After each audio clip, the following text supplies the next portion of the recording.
ઠાકોરજી જ્યારે મથુરા પધાર્યા, ઠાકોરજી અને બલરામજી બંને, ત્યારે સૌથી પહેલા ભટકાયો કંસનો ધોબી.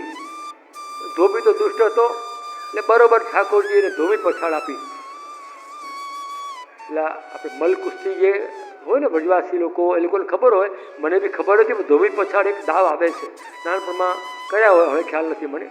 ધોબી પછાડ કોઈ કસરતબાજ હોય એને ખબર હશે, ધોબી પછાડ. એટલે આમ ધોબી જેમ કપડાં જેમ ધોવે ને એવી રીતે ઠાકોરજીએ પેલા ધોબીને પછાડ્યો. આ ધોબી પછાડ કહેવાય. આપણે કોઈ આવો પ્રયોગ નથી કરવાનો, એક સાંભળવાની વાત છે. ધોબી પછાડ એક વાત આવે. પછી એક મજાની વાત એ બની કે કંસ રાજાનો દરજી ત્યાંથી નીકળ્યો. હવે દરજી નીકળ્યો તો એ કંઈક લઈને જતો હતો, અને ઠાકોરજી રોકો કંઈક વેસ્ટ ભગવતી હતો. ઠાકોરજીને કહ્યું કે અરે તું ક્યાં જાય છે? તો કે હું કંસનો દરજી છું, અને કંસ માટે બનાવેલો કોટ, રાજાનો કોટ, એ ડગલો, એ હું કંસ માટે લઈ જઈ રહ્યો છું. તો રોક્યો અને કહ્યું કે અમારે પહેરવો છે. તો રોકીને ઠાકોરજીએ પોતે એ કંસનો માટે તૈયાર થયેલો જે ડગલો, જે કોટ, પોતે પહેર્યો. આ સુબોધની વાત કહું છું. હવે એ એટલું પહેરવા લાગ્યા એટલે પેલા દરજીને થયું દુઃખ.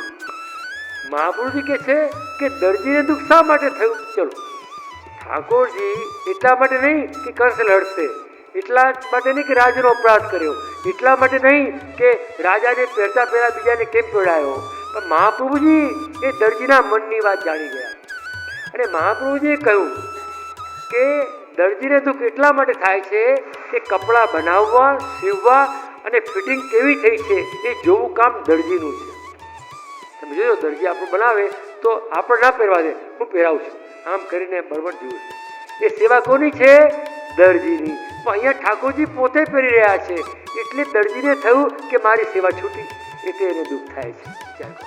આ મહાપ્રભુજીની સુબોધની છે. કેટલો સુખ વિચાર કરે છે કે પહેરાવું સેવા મારી છે, એ સેવા દરજી મહાપુરુષ ઠાકોરજી પોતે કરશે તો હું શું કરીશ? એટલા માટે વૈષ્ણવને પોષણ આપવું, વૈષ્ણવના બીજને પોષણ આપવું, વૈષ્ણવને સિદ્ધાંત સમજાવવા, વૈષ્ણવને પોતાના માનવા, વૈષ્ણવને પ્રોત્સાહિત કરવા, વૈષ્ણવને પુષ્ટિરસમાં તરબોળ કરવા, વૈષ્ણવને પોતાના માનવા, આ સેવા કોની છે? અમારી વલ્લભ કુલની છે. એ જો બીજા કરશે તો અમે શું કરશું? અમને દુઃખ નહીં થાય? જેમ દરજીને દુઃખ થયું કે દરજીનું કામ હતું વસ્ત્ર પહેરાવીને જોવું, એ પેલું ઠાકોરજી પોતે કરતા, ઠાકોરજી કરતા તોય દુઃખ થયું કે મારી સેવા પ્રભુએ છોડાવી. તો અમારી સેવા શું છે? અમે તો સેવક છીએ, સેવા કરવા આવ્યા છીએ. શ્રીનાથજી આવો તો સેવા કરવી છે, વલ્લભ આવો તો સેવા કરવી છે, અને વૈષ્ણવ આવે તોય સેવા કરવી છે. કારણ કે કોઈ એક નાયિકાને રાસમાં જવું હોય, એ રાસ માટે તમે એને તૈયાર કરો, સ્નાન કરાવડાવો, અંગવસ્ત્ર કરો, ઉપટન કરો, વસ્ત્ર પહેરાવો, શિંગાર ધારણ કરાવો, ચોટી શિખા બનાવો, વેણી બનાવો, કાજલ લગાવો, નકવેસર, બધું તમે તૈયાર કરો અને રાસમાં મોકલો, તો તૈયાર થયેલી નાયિકા કેટલી ખુશ થાય, ઠાકોરજી કેટલા ખુશ થાય? થાય કે ના થાય? એવા તમને નાયિકા રૂપે અમે તૈયાર કરે છે ઠાકોરજી માટે. તમને શિંગાર આપી રહ્યા છે પુષ્ટિ ભક્તિના બોલી બોલીને કે તમારા શિંગાર, જેમ 16 શૃંગાર યમુનાજી સજે છે ને, એમ અમે તો આ સત્સંગ દ્વારા વૈષ્ણવના ખૂટતા શિંગાર આપી રહ્યા છીએ. જેમ ડૉક્ટર મોઢામાં ચાંદા પડી જાય તો વિટામિનની ગોળી આપે, કારણ કે આ વિટામિન ખૂટે છે તો આ વિટામિન આપું, એમ અમને ખબર છે કે અમારા વૈષ્ણવને કયા વિટામિન જોઈએ છે પુષ્ટિ માટે. એ તમારા ભાવ સભા અનુસાર તમને વિટામિન આપીએ છીએ. એ હોલસેલમાં નથી આપતા, લઈ લેજો ગોળીઓ, ફાંકી લેજો બધા, એમ નહીં. વ્યક્તિગત તમે વ્યક્તિગત મળો તો આનંદ આવે. તમે જ્યારે મળો છો ભીડમાં જ મળો છો, તમે શું કરીએ? અમારી એક લિમિટ છે કે નહીં? તો દરેક વૈષ્ણવને હું કહું છું, વૈષ્ણવજનો તમે પ્રેમથી અમને મળ્યા કરો, પ્રેમથી પોતાની પ્રશ્નોત્તરી કરો. અમે તમારા પર નારાજ નહીં થઈએ, ગુસ્સે નહીં થઈએ. તો ઘણા લોકો ભડકાવે, આ વલ્લભકુલ એટલે અગ્નિકુળ, ભડકા ભડકા. ઓહો, એટલે ભાઈ બહાર આવા જ ના દે કે મલાઈ પોતાને ખાવાની હોય ને એ મા પાસે ના આવવા દે. કારણ કે ઘણી વાર કહેવાય ને, ચા કરતાં કેટલી ગરમ કુમાર કરતા ગધેડા ડાયા આમ આપ ના હોય. અને વલ્લભકુળમાં જવાય તો અગ્નિ સ્વરૂપ ભડકે ભડકા. પણ મહાપ્રભુજી માટે કહેવાયું છે અમારી જે અગ્નિ છે એ 2 પ્રકારની છે, 3 પ્રકારની છે. એક તો અમે જ્યારે લગ્ન કરીએ ત્યારે આપોષણ હોમ કરીએ. આપોષણ હોમમાં પતિ પત્ની બંને યજ્ઞ કરીએ. એ વખતે યજ્ઞની જે સંવિધા હોય એ અમારા ઘરમાં રાખીએ. એ અગ્નિચયન કહેવાય, એ અગ્નિ કહેવાય.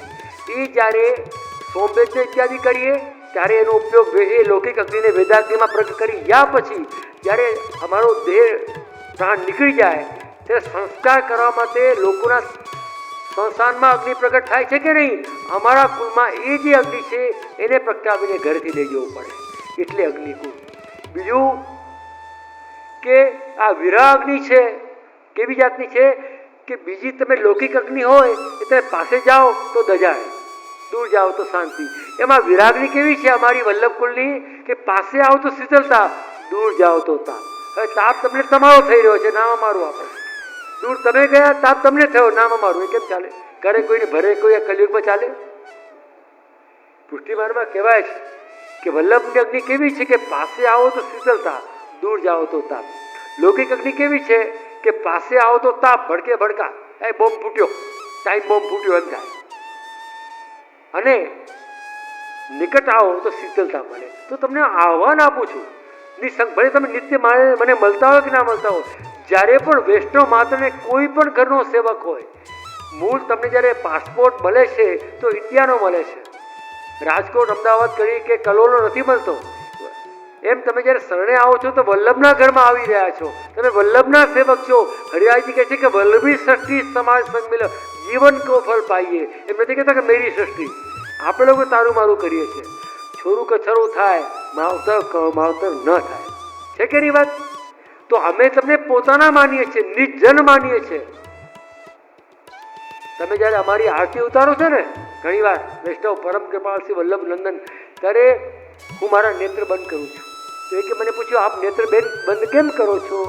તો મેં એને કહ્યું હું નેત્ર બંધ કરીને ગુસાઈજીને અહીંયા બિરાજેલા માનું છું અને તમારી વચ્ચે હું આવી જાઉં છું.